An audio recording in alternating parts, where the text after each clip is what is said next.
अर्धकायं महावीर्यं चंद्रादित्य विमर्दनम सिंहका गर्भ संभूतम तम राहुम प्रणमाम्यहम। पलाश पुष्प संकाशम तारकाग्रह मस्तकम रौद्रम रौद्रात्मकम घोरम तम केतुम प्रणमाम्यहम। नमस्कार, मैं पंडित मनीष अवस्थी, ज्योतिषाचार्य एवं हस्तरेखा का विशेषज्ञ। राहु और केतु दो बहुत शक्तिशाली ग्रह। आकाश में इनका कोई पिंड नहीं। पृथ्वी के दो कोनों को राहु और केतु की संज्ञा दी गई है और एक राशि पर 18 महीने लगभग विश्राम करते हैं, संचार करते हैं। 30 अक्टूबर 2023 से राहु और केतु मीन और कन्या राशि में संचारशील हैं, गतिशील हैं।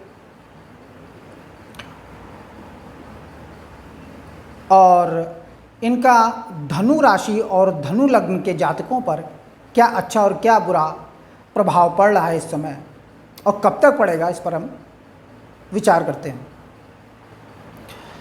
देखिए, धनु लगन या धनु राशि से राहु चतुर्थ भाव में मीन राशि में शत्रु बृहस्पति की राशि में गोचर कर रहा है।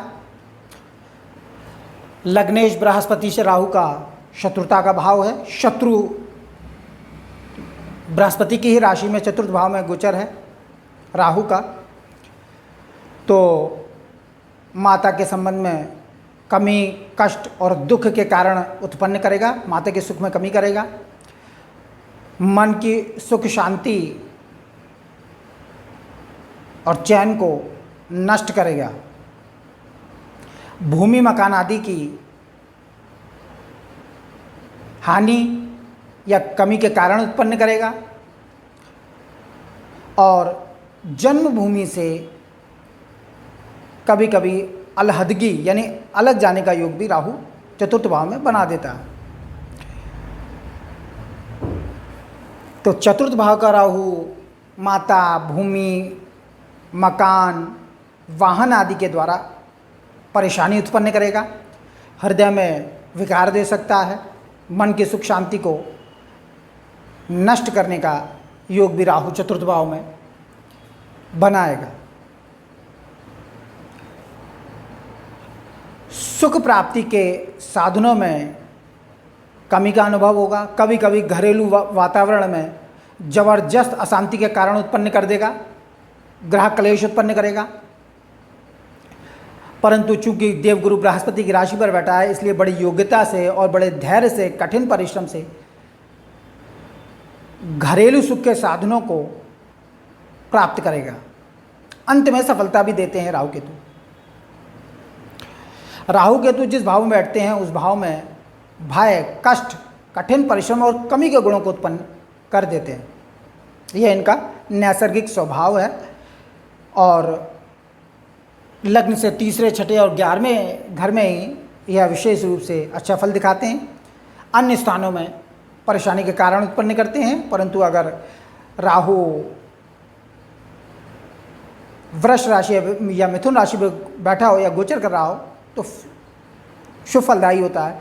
केतु धनु राशि या वृश्चिक राशि पर या मीन राशि पर अच्छा फल देता है। अब धनु राशि और धनु लगाने से केतु दशम भाव, पिता, राज्य, व्यापार, मान और प्रतिष्ठा के भाव में गोचर कर रहे हैं। मित्र बुद्ध की राशि पर, कन्या राशि पर गोचर कर रहे हैं। तो कन्या राशि में केतु को स्वक्षेत्र के समान बलशाली माना जाता है, लेकिन परंतु फिर भी पिता के सुख संबंधों में कुछ कमी और कष्ट के कारण उत्पन्न करेगा। नौकरी, व्यापार, कारोबार में कुछ परेशानी और परिश्रम के कारणों को उत्पन्न कर देगा। मान प्रतिष्ठा में कमी और दुख का अनुभव होगा। मानहानि के योग बनेंगे। स्थान परिवर्तन के योग बनेंगे। नौकरी में ट्रांसफ़र का योग बनेगा। आप कारोबार करते हैं तो कारोबार में एक कारोबार छोड़कर दूसरे कारोबार का योग भी केतु बना सकते हैं और कठिन परिश्रम और कमी के द्वारा नौकरी और कारोबार का संचालन केतु करवाएंगे। बेहद कठिन परिश्रम कर्म क्षेत्र में केतु करवाते हैं जब कर्म भाव में गोचर करते हैं।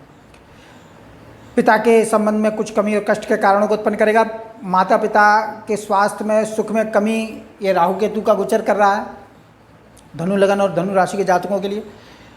1 मई 2024 से बृहस्पति छठे भाव में गोचर कर रहे हैं और उनकी पंचम दृष्टि दशम भाव पर गोचर कर रहे केतु पर पड़ रही है, तो वहाँ से कुछ राहत हुई है 1 मई 2024 के बाद से। नौकरी कारोबार में, मान प्रतिष्ठा के मामलों में कुछ राहत महसूस हुई है मई 2024 के बाद से, जब से बृहस्पति की दृष्टि दशम भाव पर आई है। तो राहु केतु का यह गोचर 18 मई 2025 तक धनु लगन और धनु राशि के जातकों को इसी प्रकार से प्रभावित करता रहेगा। और परंतु तृतीय भाव में इस समय शनि गोचर कर रहे हैं, तो बल, साहस और पराक्रम धनु लगन और धनु राशि के जातकों का बढ़ा रहेगा, इसमें कोई संदेह नहीं है। हिम्मत हारने वाले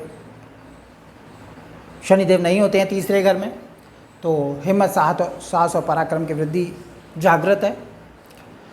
तो इस वीडियो में सिर्फ इतना ही, मैं अपनी बात को यहीं समाप्त करता हूँ। और जो लोग अपनी जन्म पत्रिका का विश्लेषण करवाना चाहते हैं, उन्हें मेरा नंबर डिस्क्रिप्शन में मिल जाएगा, वहाँ से आप प्राप्त कर सकते हैं। नमस्कार।